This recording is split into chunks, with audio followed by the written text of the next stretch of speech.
Pour ce qui me concerne, loin de moi la pensée de me glorifier d'autre chose que de la croix de notre Seigneur Jésus-Christ, par qui le monde est crucifié pour moi, comme je le suis pour le monde. J'aimerais lire aussi le même passage dans la version en français courant. Quant à moi, je ne veux me vanter que de la croix de notre Seigneur Jésus-Christ. Voilà. Chers amis, en France, comme partout dans le monde, dans toutes les villes, dans tous les villages de notre pays, les églises mettent en avant la croix de Jésus.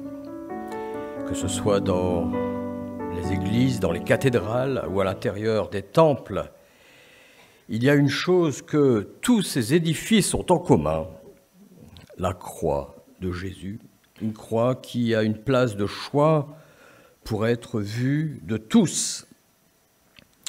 Il y a bien des années, lors d'un voyage aux Pays-Bas, j'ai visité le musée Catharina à Utrecht avec une exposition moderne intitulée, je vais essayer en hollandais, Jesus is boos, voilà, c'est de l'hollandais, Jésus en colère.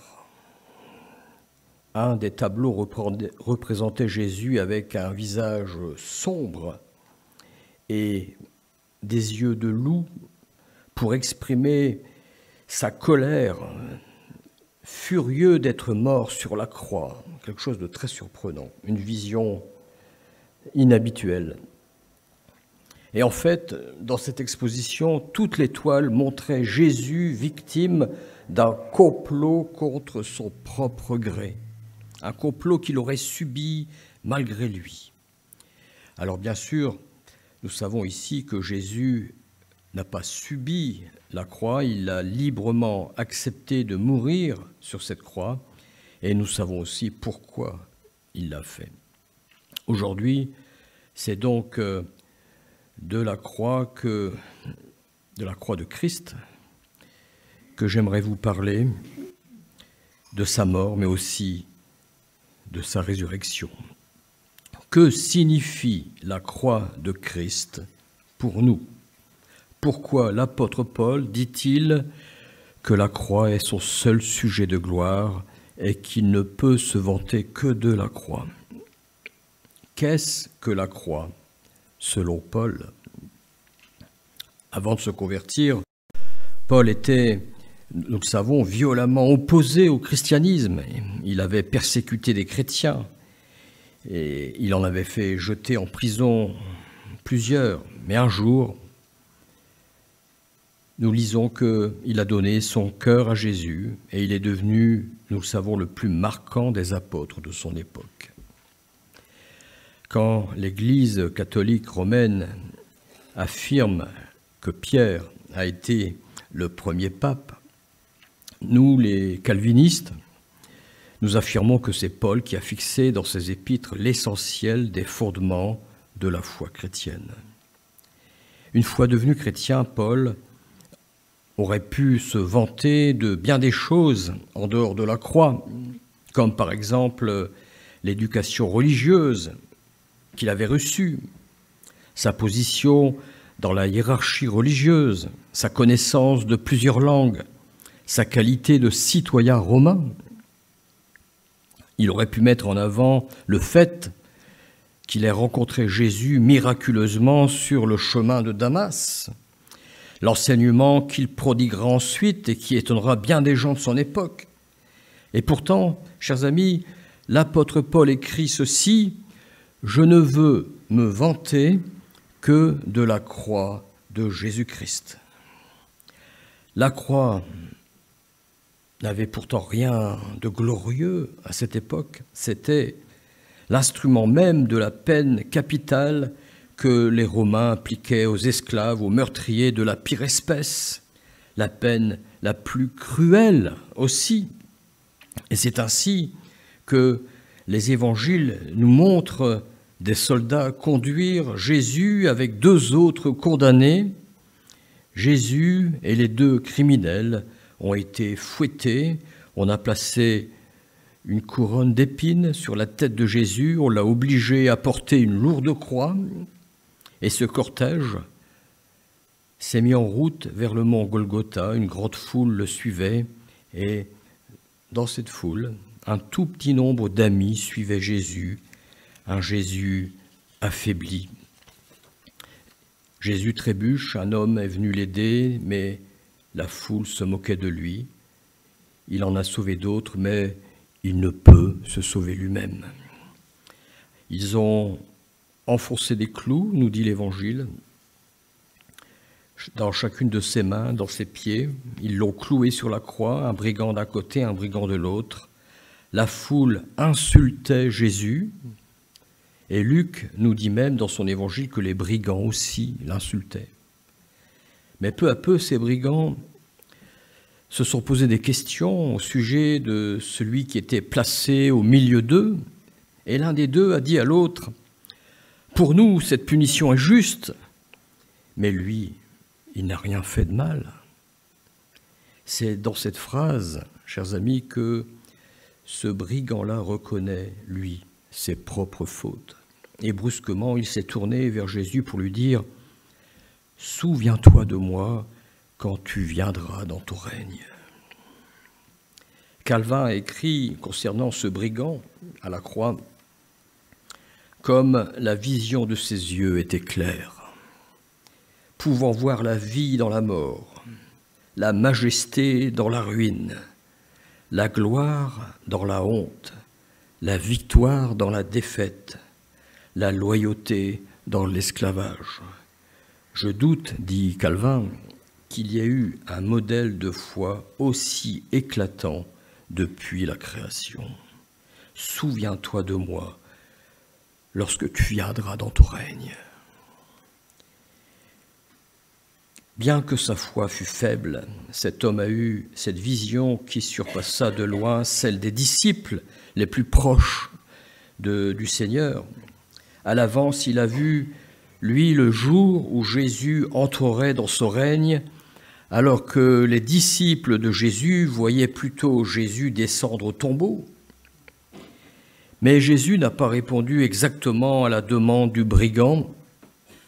Il a fait mieux, il lui a dit « Je te le dis en vérité, aujourd'hui même, tu seras avec moi au paradis. » Avec cette phrase toute simple, nous entrons dans le vif du sujet de la vie éternelle et de la résurrection, et aussi, chers amis, le plus bel exemple de foi de l'Évangile. Qui a été, selon vous, la première personne que Jésus ait emmenée avec lui dans le ciel?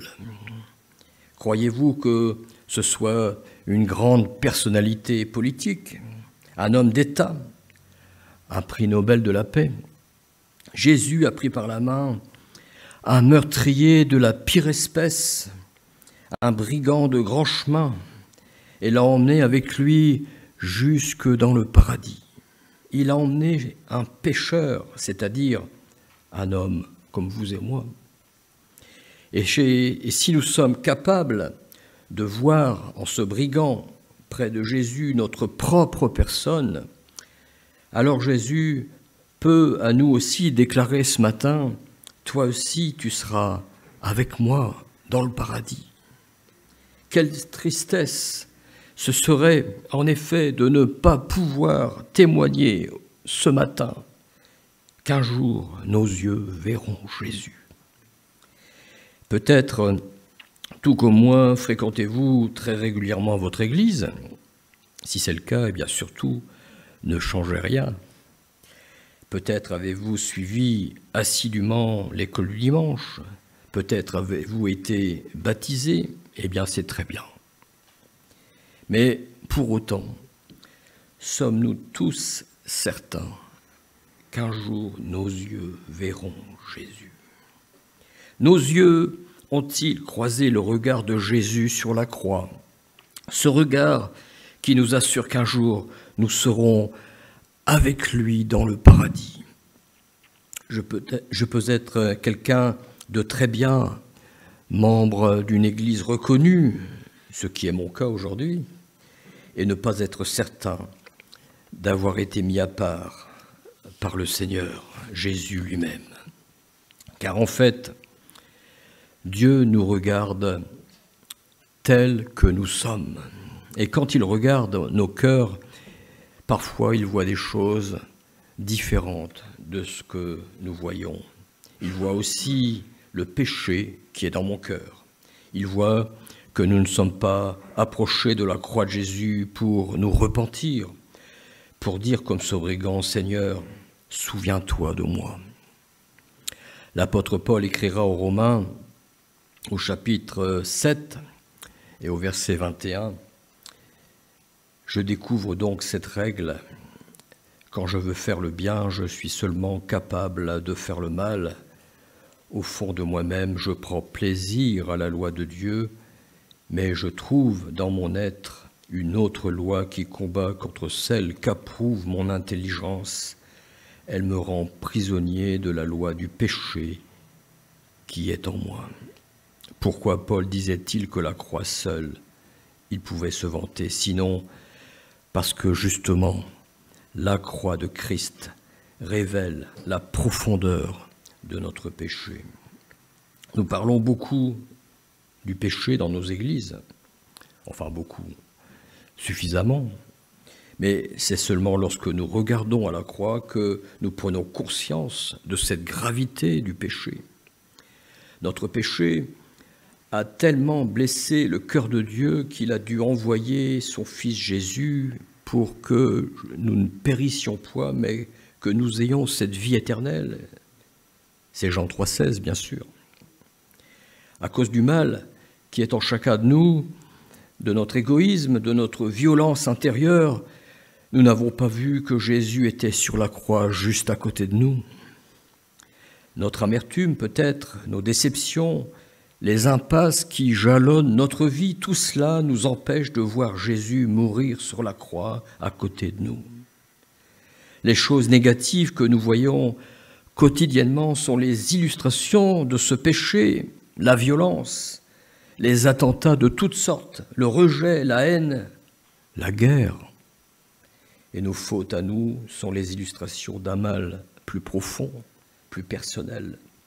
Ce mal, chers amis, c'est tout simplement notre attitude, c'est-à-dire l'attitude de celui qui tourne le dos à Dieu, une attitude qui ne laisse pas de temps pour Dieu. Nous parlons bien évidemment du péché, d'une incapacité à répondre à ce que Dieu attend de nous. Une forme d'inconscience spirituelle qui ne reconnaît plus Jésus comme étant le Fils de Dieu. Quand Paul écrit au verset 22, nous l'avons lu, « Je trouve dans mon être une autre loi qui combat contre la loi qu'approuve mon intelligence. Elle me rend prisonnier de la loi du péché qui est en moi. » De quoi parle-t-il donc? Peut-être pense-t-il, en écrivant cela, aux 10 commandements, dont peut-être nous nous souvenons de quelques-uns. « Tu n'adoreras pas d'autre Dieu que moi. Respecte, honore ton père et ta mère. Tu ne commettras pas de meurtre, d'adultère, de vol. Tu ne prononceras pas de faux témoignages. Tu ne convoiteras pas. » Eh bien, chers amis, si comme moi, vous avez violé un seul de ces commandements une fois au moins dans votre vie, alors comme moi, vous êtes un pécheur. Et en fait, ce matin, nous pouvons dire que nous sommes tous des pécheurs par nature, par choix ou par inconscience. Nous avons tous entendu parler justement de notre inconscience comme de notre conscience individuelle. Et c'est notre conscience qui nous dicte ce qui est bien, ce qui est mal. Quel qu'il soit, l'homme vient au monde doté d'une conscience que Dieu donne à chacun. Et la Bible nous apprend que certains parmi les hommes seront jugés selon le soin qu'ils auront pris à suivre la voie de leur conscience. Mais le péché affecte aussi notre conscience.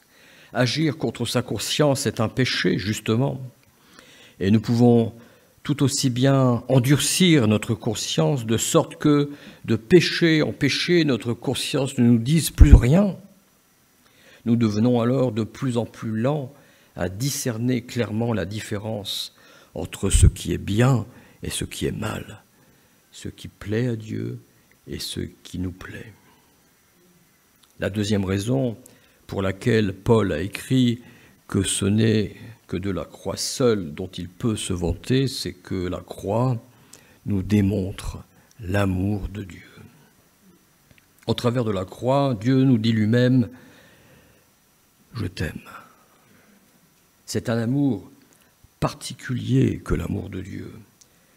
Quand vous venez à Jésus-Christ, il vous donne cet amour pour que vous soyez capable d'aimer plus profondément votre famille, vos amis, vos proches. Le Seigneur Jésus offre le pardon à des gens qui ne le méritent jamais, mais pas seulement à des brigands mourants. Jésus est mort aussi sur la croix pour vous et moi, et c'est ce qui fait de l'Évangile la plus belle des nouvelles. La croix nous dit d'abord que nous sommes pécheurs, mais ensuite elle nous dit que Dieu nous aime. Paul écrit aux Romains, au chapitre 5 et au verset 8, « Dieu nous a montré à quel point il nous aime. Christ est mort pour nous alors que nous étions encore pécheurs. » Nous sommes ici les bénéficiaires de l'amour de Dieu si nous demandons à Jésus d'aller avec lui dans le paradis. La Bible nous parle aussi d'une porte étroite, vous vous en souvenez, et d'une autre beaucoup plus large. Chacun de nous doit choisir l'une de ces deux voies, la porte large, la porte étroite. L'une conduit au jugement, à la destruction, l'autre conduit à la vie éternelle. Mais bien sûr, l'ennemi de nos âmes ne veut pas que vous abandonniez votre vie à Christ. Il fera tout ce qui est possible, nous explique la Bible, pour nous empêcher de venir et d'entrer par la porte étroite. Et pour y passer, mon péché doit être laissé à la croix, là où Jésus a offert sa vie en sacrifice. Une fois que je suis venu à la croix, je ne peux plus être le même.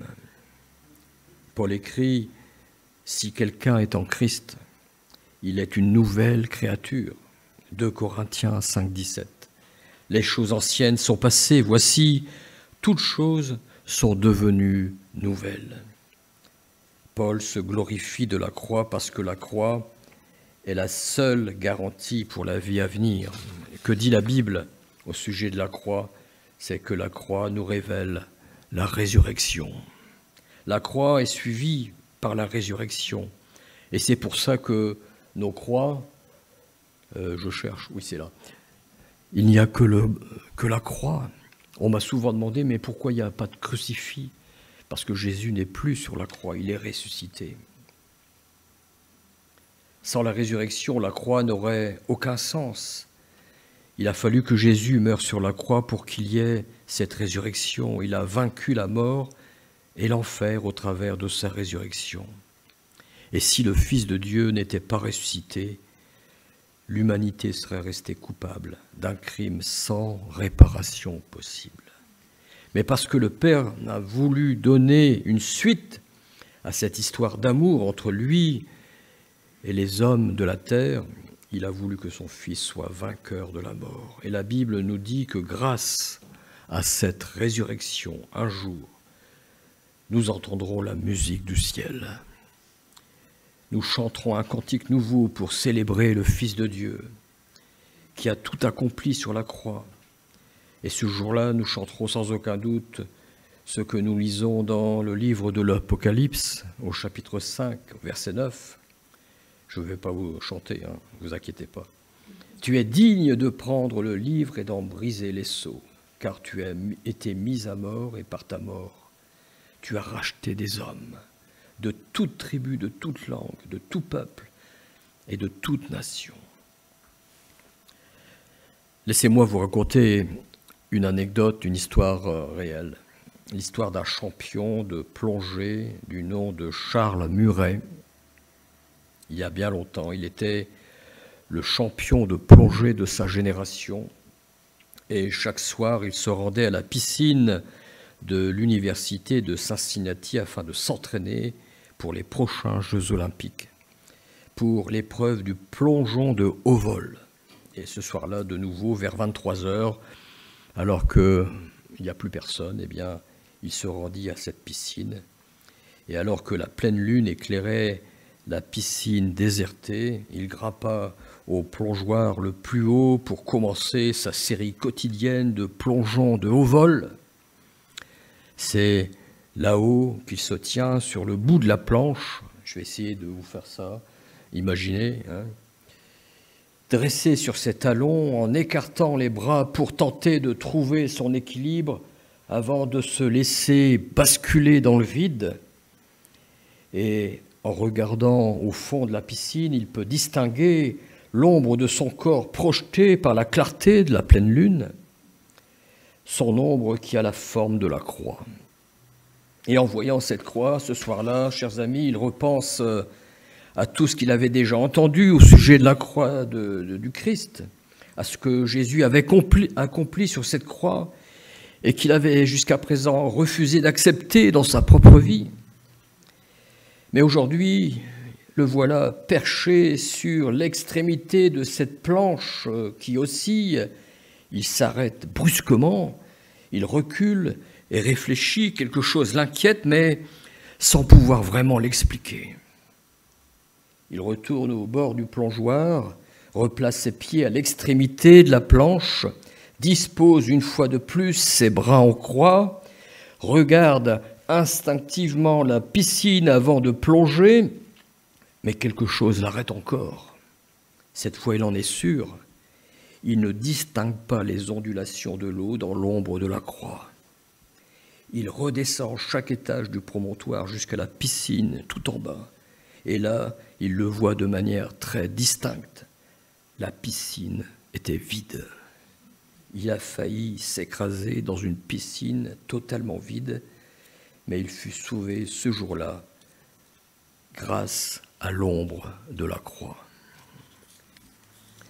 Alors, chers amis, même si vous êtes un champion de la vie, la croix de Jésus a le pouvoir de nous sauver.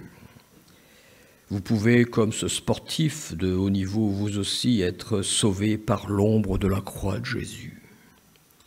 Nous le savons, ce n'est pas dans la croix en bois ou dans l'ombre qu'elle forme que nous devons mettre notre confiance, mais dans la personne qui est montée sur la croix pour y mourir à notre place, Jésus, le Fils de Dieu.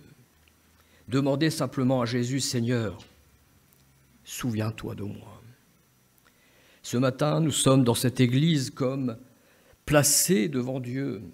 Et Jésus aussi nous regarde. Il aime ceux qui lui abandonnent toute leur vie, que ce soit pour la première fois ou pour une nouvelle fois.